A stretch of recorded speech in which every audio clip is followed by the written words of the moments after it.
L'invité politique, Monsieur Pape Kory Faye, président du mouvement Réaction.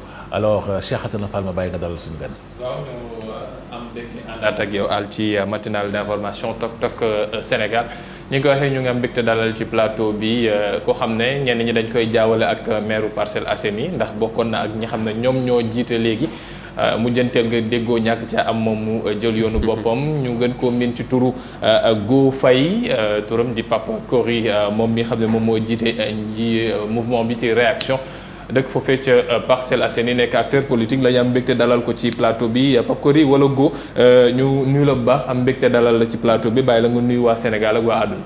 waaw ñu ngi leen di nuyu yéen ñëpp ku si nekk sa tur ak sa sant Cheikh Hassana Anne di nuyu waa Sénégal waa Dakar mais particulièrement comme j'ai l'habitude de le faire une salutation pour les Parcellois. am une salutation pour les Parcellois àll soo noppee rek ma bàyyi la nga tijji wala. déet maa ngi la bàyyi nga doxalal mon frère. ak d'accord alors Kory première question bi xam ne moom laa la bëggoon laaj mooy nan nga dundee bésub démb bi ndax bés la boo xam ne ca 2019 waxtu wi ñoo ngi doon voté 2012 waxtu wi ca daaw xamoon nañu sax déjà ñi xam ne ñoom ñoo pressentiroon ne première tendance yi nii la ak naka la pour une première fois ci histoire politique Sénégal ci démocratie ba ñu koy wax alternance ak léegi ñu am ab 25 février boo xam ne voté wuñu est-ce qu'on peut dire que deuil démocratique comme ñu ko ñenn ñi nekk ci kujje gi di waxee noonu nga koy jàppee wala da nga jàpp ne c'est reculer pour mieux sauter. waaw bon en fait dund ko comme ni ko ñëpp dundee rek je dirais pas un deuil démocratique pour man c'est loolu c'est trop profond mais un sentiment de désolation bëggoon voter comme ñëpp jàll si leneen parce que dañu seetlu ne depuis 2021 les politiques ils ont pris en otage le Sénégal quand je parle du Sénégal je parle des gens yi nga xamante ne dañuy bëgg xëy liggéey dañuy bëgg a tànn président bu bees jàll si leneen mais malheureusement li ñu seetlu ba seetlu rek moom mooy à chaque fois dina am ay xiiroo dina am ay ñaayoo yoo xamante ne lépp rek c'est intérêt politique ku nekk di jéem a défendre sa parti ba teg réew mi tey ci position boo xamante ne tout le monde est désolé et puis tax na ci àdduna image du Sénégal commencé yàqu et puis vraiment ñun en tant que sénégalais ñi nga xamante ne dañuy ndamoo suñu réew c'est un sentiment de tristesse di ñaan rek ñi nga xamante ni ñoo siqa langue politique bi ñu xam ne ñoom moomuñu Sénégal ndax Sénégal dafa am nu mu baaxoo te bëgg nañ daal ñu delloo seen xel ku si nekk fàtte sa bopp pour un moment ñu jàll si leneen ndax nag mbirum politique bi jaxase na réew mi. politique bi jaxase na réew mi fi mu toll nii njiital réew mi woote na tey ab dialogue goo xam ne nee na di ko def ci ñetti pàcc parce que bu njëkk bi nee na laataa dialogue bi di tàmbali bëgg na tase ak 19 candidats yi xam ne moom la conseil constitutionnel retenir après nag nee na dina tase ak candidats yi xam ne ñooy wooy seen bopp les candidats spoliés laataa moo jeexal nag ak dialogue bi xam ne moom nee na la woote ci ngoon si fële ca Diamniadio est-ce que c'est un dialogue qui arrive à son moment à son heure wala c'est arrivé en retard par rapport ak ñi xam ne noonu la ko defee su fekkee ne gis nañu sax ne ñu bëri ci langum politique bi fi mu toll nii ci li ñu waxagum mooy du ñu dem tem uy ji njiital réew mi. waaw di wax ne comme ni ngeen ko déggee rek tey il paraît que le président de la République recevra à 11h. candidats yi nga xamante ñoom la ñu recalé à 12h ñi nga xamante ne ñoom la ñu autorisé ñu nekk candidat mais après dialogue bi moi je pense que comme je l'ai toujours dit réew kenn du ko fooxati. réew dañ koy waxtaane que ce soit au Sénégal que dans les autres pays et puis ku ne xam na ne man si suma waxtaan bu njëkk sax dama doon wax ne man mi nga xamante ne mosuma sax liggéey ci état nu ma comprendre la puissance de l'état ku foog ne la fin justifie les moyens c'est-à-dire xëccoog état ngay amee li nga bëgg yaa ngi nax sa bopp kon lii ñu def tey dañ ko waroon démarrer bu yàgg que ce soit le régime en place que ce soit l'opposition ñoom ñëpp ñu am niveau de responsabilité boo xamante ne dañuy xam ne dañuy jiital les intérêts supérieurs de la nation au-dessus des intérêts de leur parti politique malheureusement nag politique bi moom moo ëpp doole même ki nga xamante ne moom moo jiite réew mi que je respecte le président de la République mais quelquefois dafa am war a am posture président de la République mu ëpp doole posture président de parti politique bi ñeneen ñi nga xamante ne ñoo nekk opposants yi aussi ñu am posture républicain respecter la constitution respecter les lois et règlements ku si nekk xam ne daal buñ ko waxtaanee rek dina nekk ci climat boo xamante ne bu climat wu jàmm la ndax ci jàmm nag ci la lépp xaj mais malheureusement tant qu'il y a des tiraillements dinañ yóbbu Sénégal ci benn terrain boo xamante ne personne ne se retrouve te aujourd'hui c'est ce qui se réclame sénégalais gisatuñ seen bopp ci Sénégal parce que Sénégal léegi dëkk yi nga xamante ne ñoom ñoo ñu wër sax te doon ñu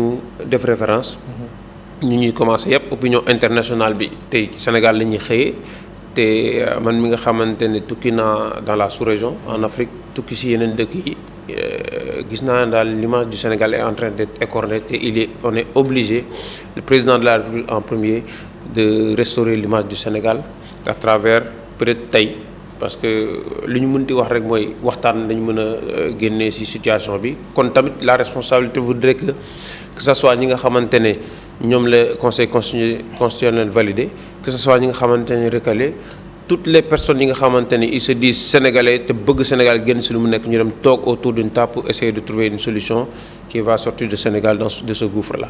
Je rappelle que da ngaa taxawal ab convergence boo xam ne yaa ngi ko tuddee convergence des leaders pour soutenir la campagne électorale du président Amadou Ba. bien du candidat Amadou Ba man je vais dire yow mën nga wax président mais man je vais me limiter au candidat Amadou Ba mais fi mu toll nii ñenn ñi xam ne ñoo nekk ci biir njegeñaalewu Amadou Ba yi dañu wax ne y a un triangle bi xam ne moom moo yàq processus électoral bi te triangle boobee ci bopp bi nee na ñoom jiital réew moo fi nekk Macky Sall de l'autre côté y a Karim Meïssa Wade de Doha et de l'autre côté y a Ousmane Sonko mi xam ne nee nañu léegi y a dialogue entre les deux est-ce que le chef de l'État a gâté le jeu ba mu commencé ti waxtaan ak ñaar ñi xam ne code électoral bi ak loi yi xam ne moom moo taxaw ci biir réew mi da leen décaler ba ñoom mënuñu woon bokk ci élection bi. waaw je vais commencer d'abord par parler de la convergence des leaders bi nga xamante ne yàlla def na man ak samay ñoñ ku si nekk am taxawaay bu am solo ñoom ñoo dëkk Parcelles Assainies yàgg a bokk si ay élections nag que ce soit des élections locales que ce soit des élections législatives mais comme suñu nekk candidat si élection présidentielle il est important que ñu joxe suñu position tànn suñu candidat sur la base de critères yi nga xamante ne c'est des thèmes de référence yoo xam ne ñoo ko defaral suñu bopp gis ne Amadou Ba il a un profil qui peut correspondre au président dont le Sénégal aujourd'hui a besoin pour nekkaat ci raay yi nga xamante ne mooy raayu développement quand je parle de ces critères là mooy ci dal bi ci expérience bi ci jaar-jaar bi ak ci comportement bi j'aime bien chaque fois may préciser que je suis pas un militant de l'APR bokkuma benn parti mais am nañ sañ-sañu xool ñi nga xamante ne ñoo taxaw ci langue bi ku ne di laaj réew mi ñu ne kii am nañ ci moom yaakaar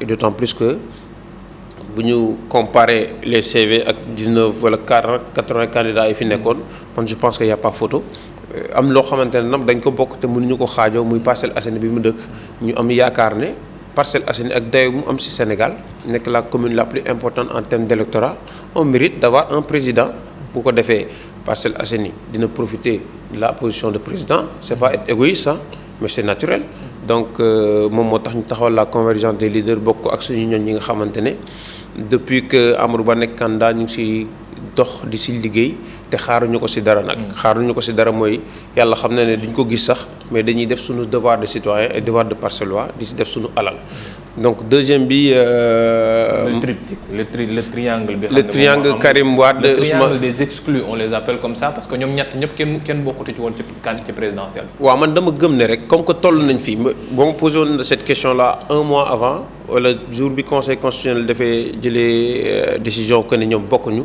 man damay gëm ne dañu waroon dem élection tey parce que si on prend le cas de Karim Wade moi je pense que c'est lui il a fauté. Moi à sa place bu mu nekkee xam naa ne la loi la constitution exige que tu sois de nationalité exclusivement sénégalais mais je vais pas attendre au mois d'octobre pour déposer une renonciation à ma nationalité il faut que les gens se disent les vérités c'est quelqu'un que j'estime beaucoup que je respecte jaar-jaaram mais s'il a fauté que les gens aient le courage de dire que non cette fois-ci du PDS moo fauté du président Macky Sall moo fauté mais c'est Karim Wade qui a fauté parce qu'il a été candidat en 2019 il savait d'ores et déjà que c'était une exigence maintenant comme li may wax rek les gens mettent les intérêts de leur parti politique au-dessus des intérêts de la République moom moo tax ñëpp ñi nga xam ne ils se réclament du PDS ñëpp gëmm ne non c'est pas normal c'est de l'injustice mais il a fauté et je pense que au même titre que ñeneen ñi nga xam ne ñu ngi leen di soupçonner ku ko ci def xamal ne je pense que moi c'est un sentiment de malhonnêteté laa lay jàppee que ça soit la dame Wardini keneen ak keneen dañu war a respecter Sénégal bu ñu bëggee jiite Sénégal. Si on prend le cas de Ousmane Sonko c'est quelqu'un bu nga xamante ne tey la loi n'autorise pas après sa condamnation que mu nekk candidat mais ça aussi c'est des choses qui arrivent. Je rappelle que Karim Wade ak Khalifa Sall en 2019 constitution bi permettre loolu ñu nekk candidat mais c'est pas la fin du monde. Sénégal moo ñu gënal ay nit personnellement pris du dëgg. Donc ñooñu aussi ils doivent se mettre à l'évidence que noonu la demee et puis bu nekkee projet la ñuy défendre ñu une personne am na ñeneen bu nekkee dañu bëgg a jiite réew mi j'ose imaginer que dans leur parti il y a d'autres personnes yoo xamante ne ils ont la carrure pour être président du dëgg. mais bu ñu bëggee. ñoom kay tànn nañu kenn ba pare tànn nañu Bassirou Diomaye Faye ngir mu nekk seen candidat mais le problème est que nee nañu fi mu toll nii est-ce que du chef de l'État moom moo bëgg a remettre Sonko au centre du jeu pour am ab caution de sortie comme ni ko ñenn ñi di wooyee avec l'amnistie bi xam ne dañ ko nar a def ci ay faits yu am ci diggante 2021 ba 2024 am ay doomi aadama yu ci ñàkk seen bakkan. waaw en fait. Moi personnellement bu ma doon tànn du ma tànn Bassirou Diomaye Faye man du ma tànn candidat parce que pour faj mer non Bassirou Diomaye Faye il n'est pas prêt à être président du Sénégal. li ma lay wax nii dama koy wax parce que je suis un acteur politique man Bassirou Diomaye Faye matuma kilifa non maintenant ñi nga xamante ne nekk secrétaire général bon disons deuxième parti bi gën a rëy ci Sénégal fi mu toll nii après Benno Bokk Yaakaar ak APR nga ni mënu matul pour jiite. oui loolu ça suffit pas pour être président de la République du Sénégal un parti politique est-ce que tu m'aurais parlé de compétences de jaar-jaar d'historique. fi sa waa ji jaar la jaar. ñoo bokk impôt et domaine. non nel dafa nekk inspecteur et impôt et domaine. mais fi ñu jaar c'est diamétralement opposé. C'est pas pour comparer mais Bassirou Diomaye Faye il est inspecteur point barre. Je me rappelle pas qu'il soit directeur d'une des directions des inspecteurs des impôts et domaines. Il n'a pas été ministre de l'économie et des finances. Il n'a pas été directeur général des impôts et domaines. Il n'a pas été premier ministre. Il n'a pas été ministre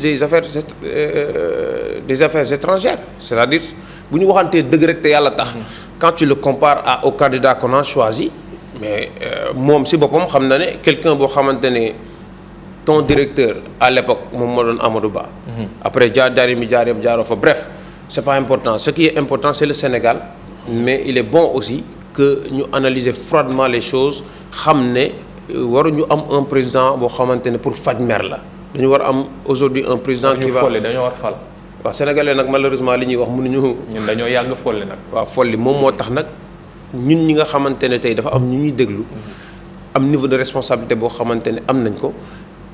am li ñu jiite ba pare xam tolluwaay réew mi ñu war a wax ak ñi nga xamante ne ñooy déglu kàddu dëgg pas ay kàddu parparloo encore une fois je tiens à préciser que bokkuñu benn parti politique kon ñun suñu kàddu day nekk kàddu boo xamante ne ci intérêt supérieur de la nation lañ koy teg donc les deux candidats dont tu parles là.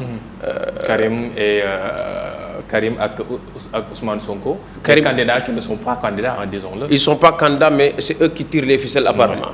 C'est ce qui est anormal à mon avis. C'est ce qui est anormal parce que aujourd'hui bu fekkee dañu dem ba suñuy banqaasu réew muy les institutions bi nga xamante ne bi ci gën a màgg bi nga xamante ne c'est beaucoup plus moom moo ëpp responsabilité ci lii muy conseil constitutionnel. ñuy jël. Ces décisions di ko tegee ne pour des intérêts politiques mais où va la République et je pense que c'est pas du tout normal mais qu'à cela ne tienne si aujourd'hui on en est là il faut que ñu toog waxtaan maintenant ce que j'ai retenu du discours du président de la République mooy daf leen delloo lépp ne leen man le 2 de toute façon je finis mon mandat maintenant la balle est dans votre camp soit on discute soit je vous laisse le pays comme ça et je pense que loolu nag fii la ñuy xamee autant le président de la République partant son niveau de responsabilité autant ceux qui se disent prêts à diriger ce pays-là le niveau de responsabilité parce que tey si on est dos au mur et que le président ne leen kaay leen waxtaan man à leur place dinaa dem waxtaan même bu fekkee je suis contre la décision bi nga xam ne jàpp naa ne moom la bëgg a jël dinaa ko wax pour l'intérêt du Sénégal et ñu bàyyi xel ne Sénégal ce cartel d'hommes politiques là de ñoom ñoo ko moom ñoom ñoo war a défendre sécuriser nit ñi parce que nag ñi ci dee bëri na ñi si seen liggéey yàqu bëri na et il est grand temps qu'on rehausse le niveau quoi mais le niveau est très bas sur la scène politique. J'ai une question. Oui. Soit vous venez au dialogue, sinon je vous laisse le pays comme ça. C'est lui qui est à la tête du pays depuis 12 ans. Qu'est-ce que vous voulez dire par là? Bon, ce que j'ai compris de son discours, moi aujourd'hui. Non, je vous demande votre avis. Mon par avis rapport ak ressentiment bi nga wax léegi. waaw en fait. parce que discours am ñëpp dégg nañ ko. waaw tristesse quoi. Tristesse parce que on devait pas en arriver là. On devait pas en arriver là tey ñun ñëpp on se pose la question après le 2 qu'est-ce qui va se passer. Sûrement la Constitution a prévu ce cas de figure là parce que le président de la République est responsable du pays jusqu'à ce qu'il fasse la passation, n'est-ce pas? Donc mais malheureusement les éléments de langage yi nga xamante ne les opposants di ko utiliser dañuy terroriser nit ñi au lieu ñu ne leen non la Constitution a prévu ce cas de figure là même au-delà du 2 c'est le président de la République qui aura en charge le pays mais dañ leen di wax non le 2 il sera plus président ainsi de suite mais ñi nga xamante ne jànguñu xamuñu information yi dañ naan le 2 suñu amati président on sera dans le chaos donc moom aussi waruñu woon eggale situation bi tànnoon nañ dem nañ quelles que soient les difficultés de son parti politique il devait assumer la responsabilité d'aller à une élection et que le meilleur gagne et moi j'aurais pensé que il avait le meilleur candidat. Vous êtes contre le report alors? Je suis contre le report. Et vous êtes avec Amadou Ba? Je suis sûr et certain que c'est le meilleur profil qui correspond au Sénégal actuellement. Quels sont vos rapports avec l'actuel maire des Parcelles Assainies? Jamil Sané. Bon, on n'a aucun rapport. On n'a aucun rapport parce que les Parcellois ont dit on veut plus d'un gars de Benno Bokk Yakaar, on veut un opposant qui aspire effectivement à porter notre politique de la jeunesse en termes d'infrastructures et autres. Mais pourquoi prendre le contre-pied de cette jeunesse qui a opté choisir ne nañu bëgg changer seen maire? waaw en tant que jeune. foofu réeroo dafa am xam nga ñun on est des acteurs politiques. Moi comme il dit j'ai été candidat. Moi je suis sûr et certain que bu nekkul woon ay coalition wala ay partis ñoom ñoo ñu yóbbu ci élection mu nekkoon des choix individuels c'est-à-dire lui il sort du lot pour déposer sa candidature moi je sors du lot ak ñeneen waxuma man sax mais ñeneen ñi sax ñoo koy raw parce que on ne le connaît pas c'est pas quelqu'un qui avait sax déposé sa candidature pour être candidat donc c'est quelqu'un qui s'est pas apprêté à être maire des Parcelles Assainies. Maintenant vous savez la vague Yewwi Askan qui est venue avec ses dégâts c'est pas seulement aux Parcelles Assainies mais avec ses dégâts? Bien sûr avec ses dégâts. Quels dégâts? Aujourd'hui allez voir aux Parcelles Assainies ñu tànnal ñu un maire boo xamante ne ñun waa Parcelles Assainies. mais askan bi ñoo tànn. askan bi dañu juum on les a manipulés on les a trompés. Ah bon? Aujourd'hui ils reconnaissent. Allez à Guédiawaye. Non j'habite pas à Guédiawaye. Non Guédiawaye c'est autre chose. C'est autre chose hein. Moi si j'habitais à Guédiawaye je n'allais pas faire l'erreur de démettre quelqu'un qui a transformé le visage de Guédiawaye.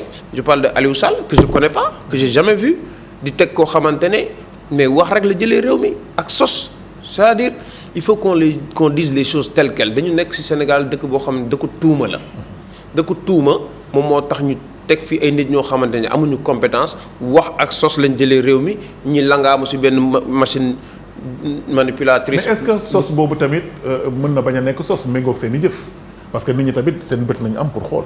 pour gis mais quelquefois dañuy tànn ba pare comme il dit le Sénégal dañuy tànn ba pare. ne wax mais xam nga la moo ñu dal nañu respecter Sénégalais itam ak seen i choix. mais dañuy ak ki leen di convaincre. on respecte aujourd'hui je reconnais que c'est le maire des Parcelles. non parce que vous dites qu'ils se sont trompés. mais se tromper ça veut pas dire que yow mën naa tromper de bonne foi. pour 5 ans. non waaw mais 5 ans après les catastrophes sur 5 ans est-ce que après dañ ko assumer mais on est juste à 2 ans les gens disent que waaw mais ñun est-ce qu'on a commis une erreur mais bon après ça va servir d'expérience mais il faut que les Sénégalais rehaussent le niveau xam lan mooy élection locale xam lan mooy élection législative xam lan mooy élection présidentielle pourquoi j'insiste sur ça quand on va à des élections locales ñu ñëw une machine bu tudd Yewwi Askan bi ñëw tu vois des grands noms comme Ousmane Sonko ñëw battre campagne mais nit ñi dañuy foog ne moom mooy nekk maire Parcelles Assainies parce que ñëpp amuñu niveau de compréhension bi may am je vote bi ñu ñëwee di ñu wax ne je vote Jamil Sané je vote Sonko après est-ce que c'est Sonko qui va être maire des Parcelles Assainies mais c'est ce qui s'est passé maintenant on respecte. mais c'est comme ça que ça s'est toujours passé. mais c'est pas normal ça veut pas dire que ça s'est toujours passé comme ça que c'est normal. mais non c'est toujours comme expression populaire bi mooy loolu moom noonu la mës a demee. noonu la mës a demee mais ce sont pas des maires par défaut ce sont les populations qui les ont portés. Je dis pas que c'est des maires par défaut. J'ai dit que c'est des maires qui ont été choisis. Mal élus, mal choisis. Non. Ou bien, c'était pas les bons profils. Ils n'ont jamais été de bons profils. On a manipulé les populations, on les a trompés en tenant compte que c'est des gens ils n'ont pas compris exactement comment ça se passe. Mais Monsieur Faye, là, vraiment, je vois un peu un manque de lucidité. Parce que, ay askan, fal ay nit, ils ont été bernés, ils ont été trompés, on leur a fait croire lo xamni nekul ba ñoñu falu, qui est quand même une grande force politique. Parce que tamit Diomaye Faye, Cheikh Hassana, il était même choqué, hein, parce que vous avez dit que Diomaye Faye n'a pas le charisme pour être président de la République de par Diaram ak yoyu. On a vu Trump, on a vu George Weah au Libéria, qui est un grand démocrate. Il a fait un mandat, les gens ont dit qu'on ne veut plus de toi, il est parti. Voilà, par la grande porte. Mais Diomaye Faye, ex-Pastef, c'est une réalité politique. Le président Macky Sall, il a désigné candidat qui top yow, de discuter avec moi à Karim Wade. Wow, en fait. Bon, il va redistribuer carte électorale. Au contraire, c'est dommage, mais au contraire, c'est de la lucidité à 1000%. Moi, je suis très lucide. Au contraire, quelquefois, les populations ne sont pas lucides. Ça ne veut pas dire que la majorité choisie a fait ce choix-là, que c'est le meilleur choix. Non, non, non. Une minorité peut avoir raison. Et dans ce cas de figure-là, cette minorité dont je fais partie a eu raison sur la majorité parce que la majorité n'a pas compris. Revenons sur le taux d'alphabétisation ou bien le nombre de personnes qui sont lettrées. Parce qu'en politique, quelquefois, les lois et règlements ou bien le code électoral, la majeure partie des gens ne le comprennent pas. Mais parce que mais c'est l'électorat, même profil bobu lañ am. Mais moi là, ça veut pas dire que ñooñu non électorat bi même profil bi lañ am, que def nañ choix bi, que nous on est d'accord sur ça ou bien c'est la loi de la masse, on doit se taire et ne pas critiquer. Non, on doit les éveiller parce que la majeure partie de ces gens-là n'ont pas compris. Cette communication que je suis en train de faire là, c'est la communication de la masse d'aujourd'hui. Et c'est cette même masse qui avait fait de mauvais choix il y a 2 ans. Donc il faut qu'on leur rappelle qu'il est important de ne pas recommettre les mêmes erreurs dans le futur. Je expliquer l'autre. Et les gens qui sont dans les localités, Parcelles Assainies, Guédiawaye ou Keur Massar, ils savent pertinemment qu'ils se sont trompés. Donc, on est très lucide dans ce qu'on dit. Maintenant, encore une fois... Vous êtes un centriste. Hein, voilà. Je suis un citoyen sénégalais qui est acteur politique et qui a une vision pour ma commune et pour mon pays. Et qui a opté de ne pas militer dans ces partis politiques-là pour garder mon indépendance d'action et d'idées. Ah, vous soutenez Amadou Ba? Et j'estime que... On a 3 minutes. Et j'estime que depuis 2016, autant les partis politiques que les mouvements citoyens, que les personnes physiques sont d'égale dignité parce que Kousinek, tu peux prétendre à diriger si tu as les compétences et tu as une vision pour... La vision pour diriger et pour avancer la temps Go, en 2019, vous souteniez Ousmane Sonko. En 2019. 2019. Si Diamono Ji yang doon soutenir Ousmane Sonko, ci 2024 nga soutenir Amadou Ba. On peut dire mbir yi soppeeku amna bu baaxa baax. Lan moo tax nga def mouvement bobé? Est-ce que c'est parce que tu te dis né Amadou Ba, il y a quelque chose, il y a une machine électorale bi xamné Sonko amuko won en 2019 wala da nga bokku ci ñi xamné dañuy xaar partage part du gâteau au cas où j'ai bien dit Amadou Ba est élu président de la République du Sénégal en 2000, bon, on ne sait même pas en 2000 quand est-ce parce que amaguñu date. Bon, écoutez, je tiens à rappeler que je suis acteur politique depuis 2012-2013. J'ai participé avec mon mouvement aux élections locales de 2014. Pastef n'existait pas, Ousmane Sonko n'était pas acteur politique. J'ai participé au référendum en votant pour le oui parce que ça permettait de mettre tous les Sénégalais au même niveau de dignité. Moi, que tu sois mandaté par un parti politique, que tu sois un indépendant, si tu aspires à diriger, la possibilité s'offrait lors du référendum. En 2017, j'ai été tête de liste du département de Dakar dans une coalition qui s'appelle Benen Badmoubès aux élections législatives. C'est de l'expérience, c'est du vécu, même si je n'ai pas gagné.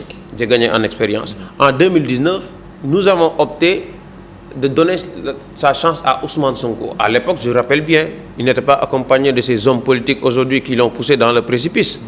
ñun dañ ko gëm son discours lire ses réalisations gëm ses promesses il était porteur d'espoir musuma ko woon teg bët bi ma koy jàppale. kon moi je suis un homme de conviction man ak ñi may àndal et je rappelle que si jaar-jaar boobu en 2015 jeune mouvement jeune que j'étais j'ai été reçu par le président de la République du Sénégal qui était à son premier mandat pour me proposer de venir militer dans son parti politique kon bu nekkoon partage bi goto foofu le partage bi gënoon neexee on avait décliné pour garder notre indépendance d'action et d'idée mais ne ko nag président defaral ñu Parcelles Assainies parce que ñu ko defar réew mi rek la ñu bëgg donc votel Ousmane Sonko baatal ko campagne en 2019 ñu dem noonu ba élection 2022 am mooy élection locale yi mais quand Ousmane Sonko fait des choses yi nga xam ne c'est contraire à ce qu'il nous dit dans son livre côté éthique mooy qu'on mette les intérêts du pays au-dessus des intérêts de nos partis politiques il vient mu jël son ami d'enfance avec qui il a grandi à Ziguinchor qui n'était pas même pas sur la liste des candidats qui prétendaient à diriger la commune ñu imposer ñu ko je dis Ousmane Sonko arrête toppee wuñ la loolu te ñun duñu topp nit et principe la ñuy topp moom moo tax ñu bàkkoo et puis on l'assume et on ne regrette pas maintenant après j'ai compris que ces gens-là qui se disent Yewwi Askan Wi quand on les a mis à l'épreuve lors de des élections locales mais ku si nekk sa intérêt parti nga teguñu intérêt réew mi teguñu intérêt gox-goxaan yi. dañ doon damyee. non dañ doon poker. ku si nekk naxaate. def yëfu comme dit pour reprendre les termes de Bougane def yëfu dëmm. mais bu ñu constater loolu ba pare on prend du recul et puis on analyse encore ça nous sert d'expérience. si diggante boobu nag mais Amadou Ba j'aime bien quand tu dis tu as soutenu Amadou Ba. boo waxoon tu as soutenu l'APR je te dirais non. parce que président Macky Sall bu nekkoon d'autres candidats du ma ko soutenir mais quand une personnalité sort de ce lot-là parce que tey boo xoolee ñi nga xam ne ñoo gën a sonal Amadou Ba. une personnalité qui n'a malheureusement pas encore gagné quelque chose. non c'est qui a été désigné par le président Macky Sall. c'est tout à fait le contraire. mais gagné gul ko ci lenn loo xam ne dañ ko dig ne ko ci nii non nekkal élection nga dem nga gagné ko. xam nga faut pas tomber dans ce piège-là. Amadou Ba il est venu en politique en 2016. waaw référendum bala ko président jëlee. moom laa lay expliquer 2016 bu mu ñëw à une élection au Parcelles Assainies il a gagné le référendum. 2016 c'est une victoire non. Ouais. En 2017 élection législative. moom moo gagné Parcelles Assainies. En 2019 ñoom ñoo gagné Parcelles Assainies c'est pas des victoires. Présidentielle bien sûr moom moo gagné. je te cite là 3 victoires. maintenant bu nekkee ñëpp dañ ko bëgg a ramener à 2022 où Amadou Ba n'était pas candidat à la mairie de Parcelles Assainies ni à la ville de Dakar où Moussa Sy a perdu. Diouf Sarr a perdu ñu ne Amadou Ba n'a rien gagné élément de langage yooyu opposants yi di utiliser il faut que ñu ngi koy yeewaat askan di leen wax c'est faux. Amadou Ba à toutes les élections où il a participé il a gagné et je pense que élection bi bu amoon le 25 février il a gagné encore parce que Sénégalais yi am na yaakaar ne Amadou Ba gagné. man de quelqu'un qu'on n'a jamais entendu dire moi je veux être président moi président de la République.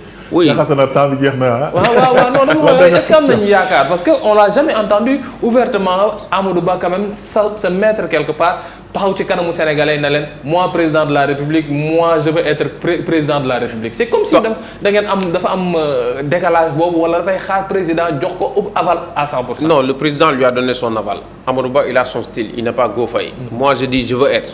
peut-être que lui il a un autre style. mais l'analyse bu ñu ko yemalee foofu ce serait trop superficiel. analysons la personne c'est qui sa trajectoire qu'est-ce qu'il a fait.